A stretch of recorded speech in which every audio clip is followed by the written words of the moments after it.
చెప్పాను. సార్ ఇప్పుడు మరి కూటమి వచ్చింది, వాళ్ళ ముగ్గురు ఆ 3 పార్టీలు కష్టపడ్డాయి కాబట్టి అందులోకి వచ్చిందని మన జనాలు చెప్పడం జరుగుతుంది. 3 పార్టీలే కష్టపడలేదండి. జనసేన కార్యకర్తలు, తెలుగుదేశం పార్టీ కార్యకర్తలు బాగా పల్లకిళ్ళు మోసారు. పల్లకిల్లో కూర్చుని అది చేరింది కూడా ఉత్తర భారతీయ జనతా పార్టీ చేరింది అంతే.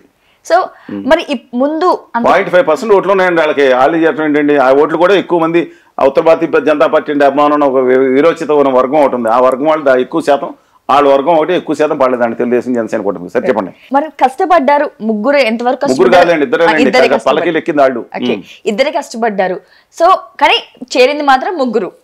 ఇప్పుడు ఆఫ్టర్ రిజల్ట్ అలాగే ఉంటారా, ఒకటే బాటలు నడుస్తారా, లేకపోతే చీల్చే అవకాశాలు ఏమైనా కనిపిస్తున్నాయా? ఉత్తర భారతీయ జనతా పార్టీ ప్రవేశపెట్టిన ఆపరేషన్ బిరడా, అప్పుడు సినిమా యాక్టర్ శివాజీ గారి ఆపరేషన్ గరుడ చెప్పారు, చాలా సక్సెస్ అయింది. ఆయన చాలా విమర్శించారు కానీ ఆపరేషన్ సక్సెస్ అయింది. ఈ బిరడా అనేది ప్రత్యేక కార్యక్రమం అని చెప్పి ఇంతకుముందు కూడా చెప్పాను. ఈ బిరడా అంటే తెలుసు కదండి, సీసాలు పెట్టి బిరడా చేసే ముందు పాత చేయడం అనమాట. ఇందులో మొట్టమొదటికి బిరడాలు ముగ్గురు బిరడాలు పెట్టారు. ఒకటేమో తెలంగాణ రాష్ట్ర సమితి, కేసీఆర్ గారిని సర్వహింసలు పెట్టి అనుకోని సమయంలో అనుకోని విధంగా ఆయన ఇబ్బంది పెట్టి దాని పార్టీని ఫినిష్ చేస్తే కానీ ఇది రాదనే ఉద్దేశంతో చాలా వరకు సక్సెస్ అవుతున్నారు వాళ్ళు. చూశారు మీరు, తెలంగాణలో 0 స్థాయి తీసుకొచ్చారు పార్లమెంట్ ఎన్నికల్లో. 38% ఓట్లు వచ్చింది, వాళ్ళు 18% పడిపోయింది. బీజేపీ 30%, కాంగ్రెస్ 40% వెళ్ళిన పరిస్థితి కనపడుతుంది. ఇక నెక్స్ట్ వైఎస్ఆర్ తెలుగుదేశం చేసేద్దామని విపరీతంగా ప్రయత్నించారు. చంద్రబాబు నాయుడు గారిని అవమానకరంగా చూశారు. ఇది ఇతను ఏటీఎం అన్నారు, ఆ పార్టీని మీ దేంట్లో సీనియర్ నాకంటే అవినీతిలో సీనియర్, వాళ్ళ కొడుకుని వాళ్ళ మావయ్య గారిని కత్తేసి పొడి చేసేయటం సీనియర్ని అత్యంత భయంకరంగా మాట్లాడి విమర్శించారు. అప్పుడు గౌరవ ప్రధానిగా ఉంటేనే విమర్శించారు ఆయన. అందువల్ల బీజేపీ తెలుగుదేశం వేసేద్దాం అనుకున్నారు. తెలుగుదేశం కార్యకర్త బలం ఉన్న పార్టీ అండి. డెఫినెట్గా మా పార్టీని విభేదించే వాళ్ళు కూడా ఒప్పుకోవాల్సిన పరిస్థితి. కార్యకర్తలు ఉన్న పార్టీలో, బూత్ కమిటీలు ఉన్న పార్టీలో ఎన్టీ రామారావు గారు పెట్టినా చంద్రబాబు నాయుడు గారు ఆ ఆర్గనైజేషన్ నిర్మించుకుంటూ వెళ్ళారు. అది తిరిగి నిలబడింది. దానికి కారణం ఏంటంటే జగన్మోహన్ రెడ్డి గారు చేసిన అనాలోచితమైన కక్షాదించర్లు. ఆయన 50 తప్పులు చేస్తుంటే మంచి పనులు 10 కూడా చేయలేదని నేను ఎందుకు అంటానండి. ఆయన బంద్ చేసేవాళ్ళు మాట్లాడుకోమని, ఇటు బంద్ చేసుకోమంటండి. మంచి పనులు కూడా కొన్ని ఉన్నాయి, ఐఎమ్ నాట్ డినైయింగ్ దట్. కానీ చెప్తున్నా ఆయన కష్టపడి తీసుకురావటం ఇవన్నీ జరిగినాయి. లేకపోయి ఉంటే తెలుగుదేశం పార్టీని ఏ రోజు ఫినిష్ చేసి ఉండేవారు 2018 ప్రకారం. కానీ ఈయనకన్నా చంద్రబాబు నాయుడు గారు చాలా వాళ్ళు అనుకుంటారు చాలా ముద్రని, ఇన్ సీజన్ పొజిషన్. దాంతో ఈయన ఆ చేతిలో ఉన్న పెట్టారు జగన్మోహన్ రెడ్డి గారు. అటు 10 కేసులు 50 కేసులు పెట్టుకున్నారు. ఎప్పుడు కావాలంటే అప్పుడు వేసి వచ్చాయని ఆయన ఉద్దేశంతో. చంద్రబాబు నాయుడు గారిని అదుపులో పెట్టుకుంటానికి అనుకుంటా, అంటే కేంద్రానికి తెలియకుండానే దక్షిణాదిన స్టాల్ వాట్ పొలిటీషియన్ అయిన చంద్రబాబు నాయుడు గారిని అరెస్ట్ చేసి 53 రోజులు జైల్లో పెట్టే ధైర్యం ఉంటుందండి? ఎంత ఒక్కడైనా ఆయన తెలియకుండా జరుగుద్దా? అప్పుడు ముఖ్యమంత్రి గారు విదేశంలో ఉంటారు, కేంద్రం ఉండాలని తెలియకుండానే జరుగుతుంది ఇది. ఆయన పెట్టి వేధింపులు, నేనంటే కేసులు వేధింపులు చేసింది, అంత నానా హింసలు పెట్టింది తప్పు కదా. ఆఖరికి ఆళ్లే విడిపించినట్టు మళ్ళీ కళ్యాణ్ బాబు గారు వచ్చి నేను మీతో ఉంటానని మాట్లాడారు. విషయం చూశారు మీరు. ఆయన అప్పటికే భారతీయ జనతా పార్టీలో పొత్తులో ఉన్నారు. చేసినట్టు వచ్చి ఇవాళ అందుకని వాళ్ళు ఫినిష్ చేసిన ముందర ఏమనుకున్నారు, చంద్రబాబు నాయుడు గారిని లొంగ తీసుకోవాలనుకున్నారు. ఇప్పుడు చంద్రబాబు నాయుడు గారు కూడా జగన్ గారిని తట్టుకోవడం కష్టం అనుకునే ఉద్దేశంతో అందరం ఆయన సలహాదారు ఎవరో దిక్కుమాల సలహాదారులు కొంతమంది ఆయన తెలియదు కానీ ఇంతకుముందు ఆ పరకాల గారే పట్టుకున్నారు సలహాలని. ఆయన వెళ్ళిపోయి అనుకుంటే మారి మంచి మనిషి అయిపోయారు ఆయన. ఆ పక్కన పెడదాం కానీ ఇవాళ ఈయన భయభ్రాంతికి గురి చేశారు. అమ్మో ఆయన చేస్తాను తీసుకెళ్ళి భారతీయ జనతా పార్టీ వాళ్ళు. ఆ టైంలో సర్వేలు చూసుకుంటే బీభత్సంగా 150-160 వచ్చేటట్టు కనపడుతుంది. అందరూ లట్టుకుమని వేసుకొని వచ్చి 0.5 లేని వాళ్ళకి 25% సీట్లు తీసుకున్నారు. ఇచ్చిన ఆయనకి బుర్రలేదు, తీసుకున్న వాళ్ళకి సిగ్గు ఎలాగ ఉండదు. అంటే ఇదంతా బీజేపీ బీజేపీ ఉత్తర భారత బీజేపీ కాదండి. బీజేపీ అని శ్యామాప్రసాద్ ముఖర్జీ గారు లాంటి గొప్ప మహానుభావుడు, మదన్ మోహన్ మాలవీయ గారు స్థాపించిన 1915 పార్టీ. అలాగే ముఖర్జీ గారు అంటే ప్రాణాలు అర్పించాడు కాశ్మీర్ కోసం, దేశం కోసం. వాజ్పేయి గారు ఉన్న గొప్ప పార్టీ, సికిందర్ భక్త్ గారు అనేక మంది ఉన్న పార్టీ, మురళీ మనోహర్ జోషి గారు, అద్వానీ గారు ఉన్న పార్టీ. ఆ పార్టీ భారతీయ జనతా పార్టీ. ఇది వ్యాపారులు వెస్ట్ ఇండియా ఆదానీ గారి పార్టీ. అందుకని ఉత్తర భారతీయ ఆదానీ గారి పార్టీ. ఈ పార్టీ మాత్రం ఇవాళ ఫినిష్ చేయడానికి చూస్తే చంద్రబాబు నాయుడు గారు సీజన్ పొజిషన్ గారు ఆయన నెమ్మదిగా లైన్లో పెట్టి భయభ్రాంతులు గురి చేసి పక్కన పెట్టుకున్నారు. ఇక ఆ పార్టీ ఫినిష్ చేయడం కష్టం కాబట్టి జగన్మోహన్ రెడ్డి గారిని పడ్డారు.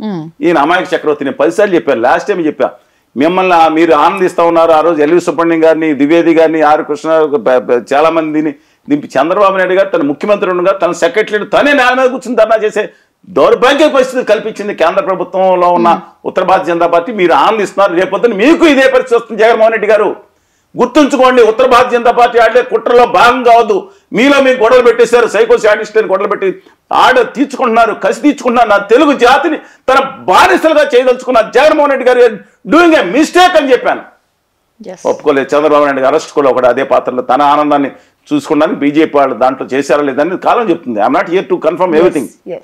బట్ ఇవాళ ఏం జరుగుతుంది, వైఎస్ఆర్ కాంగ్రెస్ పార్టీని ఫినిష్ చేయడానికి వాళ్ళు మిగతా వాళ్ళని 11 మంది, ఇవాళ 15 మంది ఎంపీలు ఉన్నారు, 11 మంది ఎమ్మెల్యేలు ఉండొచ్చండి, 39 మంది 40 మంది ఎమ్మెల్సీలు ఉన్నారు వాళ్ళకి వైఎస్ఆర్ కాంగ్రెస్ పార్టీకి. ఇవాళ తెలుగుదేశం పార్టీలోని 5 పార్లమెంట్ సభ్యులు 4 ఎత్తుకుపోయిన విధంగా ఇవాళ గద్దలా కాల్చుని కూర్చుంది ఉత్తర భారతీయ జనతా పార్టీ.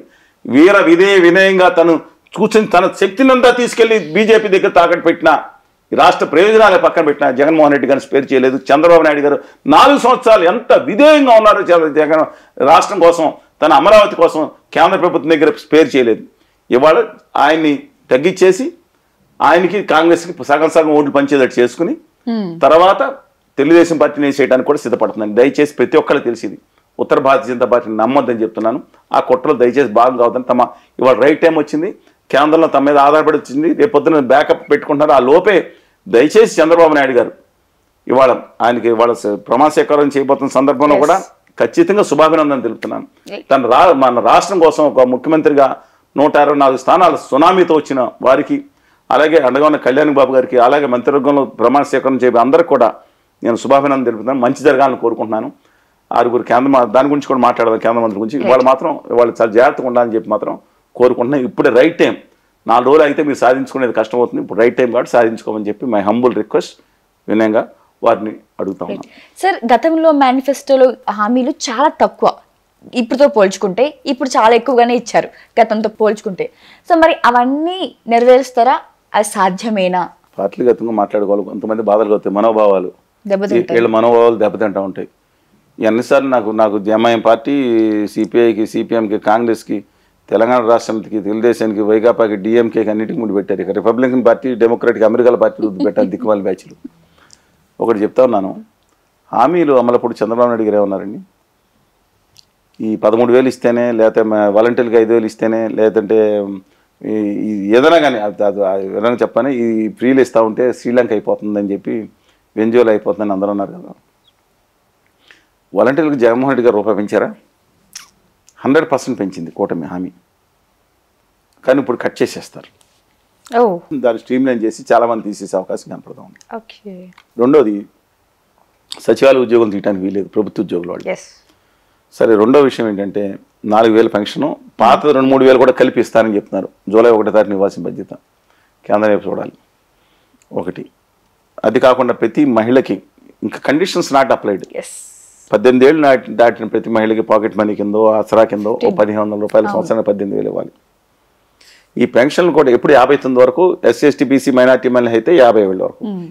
ఇప్పుడు ఈ పెన్షన్ వచ్చే వాళ్ళు కూడా 60 ఏళ్ళ నుంచి 50 ఏళ్ళు తగ్గిస్తున్నారు. ఎస్సీ ఎస్టీ బీసీ మైనార్టీలు వాళ్ళే దాదాపు 70% ఉన్నారు పాపులేషన్. అందువల్ల దీంతో పాటు 3 గ్యాస్ సిలిండర్లు, 4వదేమో ఎమ్మెల్యేలు కొంతమంది చేశారు.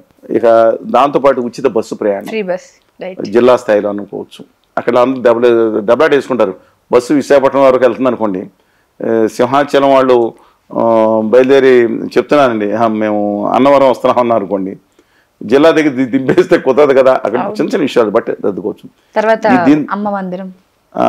ఇది ఎంతమంది పిల్లలు ఉన్నా సరే, ఇవన్నీ దీంతో పాటు ఇంకా కార్యక్రమాలు చాలా ఉన్నాయి. ఇవన్నీ చేయటం కొంచెం కష్టసాధ్యం. కానీ జగన్ గారు తను చేసింది అమలు చేసినప్పుడే ఓడించి ప్రజలు ఇది చేస్తే ఇంక మన కూడా ఓడిస్తారు, ఇది అనవసరం అనుకోడు కూడా వచ్చేది. కేస్ స్టడీ అయింది, ఇండియాలో కేస్ స్టడీ అయింది. నా అభిప్రాయం ప్రకారం బడ్జెట్ కోసం 70,000 కోట్లు అదనంగా దీన్ని ఖర్చు పెడుతున్నారని ఆ రోజు ఆరోపించిన నేపథ్యంలో ఇప్పుడు కొత్తగా పెట్టిందని ఇంకో 70,000, 80,000, 90,000 కోట్లు అవుతుందంట. అంటే 5 ఏళ్ళు ఎంత అవుతుందండి? 4 లక్షల కోట్లు. అమరావతి మాత్రం self finance project. I totally support Amaravati అండి. అమరావతి మహిళల మీద కానీ వాళ్ళు చేసిన దౌర్జన్యాలు కానీ క్రితం ప్రభుత్వం totally I'm against that. It is self financing project. I can explain you in detail. But సమాంతరంగా ఇచ్చాపటి నుంచి హిందూపురం కూడా డెవలప్ చేయాలని కోరుకుంటున్నాను. అమరావతి వరకు it will sustain, it may take some time, it will sustain. కానీ మిగతా విషయాల్లో మాత్రం చాలా కష్టం అవుతుంది. కేంద్ర ప్రభుత్వ సహకారం రావాలంటే ఖచ్చితంగా హోదా విభజన హామీలు తెచ్చుకుంటే కనుక అది సాధ్యమే. సాధ్యం అవున దుర్మార్గులు, దుష్టులు, నీచులు, నీచు అనే పదం వాడుతున్నా. ఆంధ్రప్రదేశ్కి విభజన హామీలు, ప్రత్యేక హోదా వద్దనే వాళ్ళు నీచుల కింద లెక్కవాళ్ళు. ఇవాళ కొత్తగా ఉత్తర భారతీయ జనతా పార్టీ బ్యాచ్ కథలు అల్లుతా ఉంది. ఈశాన్య రాష్ట్రాలకు ఇస్తున్నారు. మరి రాహుల్ గాంధీ గారు అధికారంలోకి వస్తే నేను మొట్టమొదటి సంతకం అన్నారు. అప్పుడు సాధ్యమైంది, ఎందుకు సాధ్యం అవదు? సాధ్యమైంది వదిలేసేయండి అని ఒక చెత్త బ్యాచ్ సలహా ఇస్తాం. విభజన హామీలు అవసరం లేదా? రాయలసీమ ఉత్తరాంధ్ర నిధులు అవసరం లేదా? ఎంత దుర్మార్గులండి వీళ్ళు! విషం కక్కుతున్నారు ఆంధ్రప్రదేశ్ మీద. ఇవాళ లోకేష్ గారు ఏం మాట్లాడారు, విభజన హామీల కోసం నేను ప్రయత్నిస్తాను అన్న సంతోషం, ఒక పాజిటివ్ ఆస్పెక్ట్. జనసేన నేత సత్య గారు కూడా నాతో మనం విభజన హామీలు ప్రత్యేక హోదా మీద ఒక అఖిలపక్ష కమిటీ ఏమని ప్రభుత్వాన్ని చేద్దాం, అందరం కలిసి వెళ్ళాలండి అని చెప్పారు. పాజిటివ్ అప్రోచ్ ఇది. అందువలన పోలవరం ఇంతకుముందు చెప్పాను కదండి, అందువలన పోలవరం నిర్మాణం అందులో కొంతమంది దూర్తులు బయలుదేరి చెప్పాను కదా, దూర్తులు బయలుదేరి కేంద్ర ప్రభుత్వం నిధుల ఉత్తర భారతీయ జనతా పార్టీకి కార్యకర్తలు అనుకుంటా, వాళ్ళు తెలియదు వాళ్ళు ఎవరో, వాళ్ళు మాట్లాడతా పోలవరంకి రిహాబిలేషన్ రీసెటిల్మెంటే ముఖ్యమండి, రాతి మట్టి కట్టడం పెద్ద ఖర్చు అవుతాం, ఒక 5,000 కోట్లు పెడితే రాతి మట్టి అయిపోయింది ప్రాజెక్ట్ అంటే, అది అంతా మోసం చేయడానికి కుట్ర. దయచేసి అండర్లైన్ చేసుకోండి దీన్ని. కొంతమంది బయలుదేరు ఉత్తర భారతీయ జనతా పార్టీకి సంబంధించిన వాళ్ళు బయలుదేరి వచ్చి రాతి కట్టకి నిధులు ఇచ్చాం 5,000 7,000 కోట్లు అయిపోయింది అంటారు. కాదు, 150 అడుగులు నిధులో నీళ్లు నిలబెట్టాలంటే దాని నుంచి ఫుల్ లెవెల్స్లో లెఫ్ట్ అండ్ రైట్ కెనాల్స్కి వెళ్ళాలంటే 900 మెగావాట్ల పవర్ తిరగాలంటే రిహాబిలేషన్ రీసెటిల్మెంట్ వాళ్ళకి ఇవ్వాలి, వాళ్ళకి ముంచేసి ఇవ్వటం కాదండి వాళ్ళ. అందువల్ల అది చేయటం ముఖ్యం అన్నిటికన్నా. అది కేంద్ర ప్రభుత్వం 100% చేయాలి. ఆ ఉత్తర భారతీయ జనతా పార్టీ అంటారు పొళ్ళోడు కొట్టి ప్రజల దగ్గర వసూలు చేయండి, ఆంధ్ర వాళ్ళ దగ్గర వసూలు చేయండి అనే దుర్మార్గమైన కుట్ర తెగబడిపోయిన ఆంధ్రాకి ద్రోహులు వాళ్ళగా భావిస్తున్నాను నేను, దయచేసి. అందువల్ల అలాంటి హామీలు కేంద్ర ప్రభుత్వం సహకారం అవసరం. నేను గొడవ పెట్టుకోవాలని కోరుకోవట్లేదు, మంచి జరుగుతుంది కాబట్టి వచ్చే నెల 15 నెలలు 2 నెలలు 3 నెలలు ఆయన మీద వెయిట్ చేస్తాం. మేము సూచిస్తున్నాం, విన్నవిస్తాం చంద్రబాబు గారికి, దయచేసి హంబుల్గా ఇది సాధించండి. ఉద్యమాలు ఇప్పుడు మేము చేయము, తర్వాత చేస్తాం, ఏమైనా సాధించలేకపోతే తర్వాత మాట్లాడతాం. పూర్తిగా వాళ్ళ రాష్ట్ర ప్రభుత్వానికి సహకారం అందించాల్సిన అవసరం ఉంది అందరూ కూడా. ఈ సమయంలో డెఫినెట్గా ప్రతిపక్షం కూడా, నేను జగన్మోహన్ రెడ్డి గారు కూడా విజ్ఞప్తి చేస్తున్నా, మీరు మీ ప్రతిపక్షం కూడా వాళ్ళ అఖిలపక్షం వేస్తే సహకరించండి. ఆ రోజు సార్ మీరు సహకరించి వాళ్ళ ముందు ప్రాధాన్యంలో తీసుకెళ్తాం. హామీల అమలు అనేది కష్టసాధ్యమైనా సరే అభివృద్ధి మీద కూడా దృష్టి పెట్టమని చెప్పి కోరుతా ఉన్నాను. సో ఒకవేళ అమల్లోకి చేయాలని ఒక్క పార్టీకైనా ఆలోచన ఉంటే ఈ 3 పార్టీలు ఒక బాట మీద వెళ్తాయి అంటే, ఒక ఆలోచన అంటే చంద్రబాబు గారి ఆలోచన మీద ఈ 2 పార్టీలు కూడా ఏకీభవిస్తాయి. ఇంకే పార్టీలు లేవా ఆంధ్రప్రదేశ్లో? సిపిఐ వామపక్ష పార్టీలు లేవా? అంటే ప్రజల కోసం పోరాడే పార్టీలు ఖచ్చితంగా ఉన్నాయి ఇక్కడ. కాంగ్రెస్ పార్టీ కూడా వైఎస్ఆర్ తెలంగాణ పార్టీ మాజీ అధ్యక్షురాలు షర్మిల గారి నేతృత్వంలో ఒకటి ఉంది కదా పార్టీ, మరి అందరూ తిరుగుబాటు చేశారు. ఒక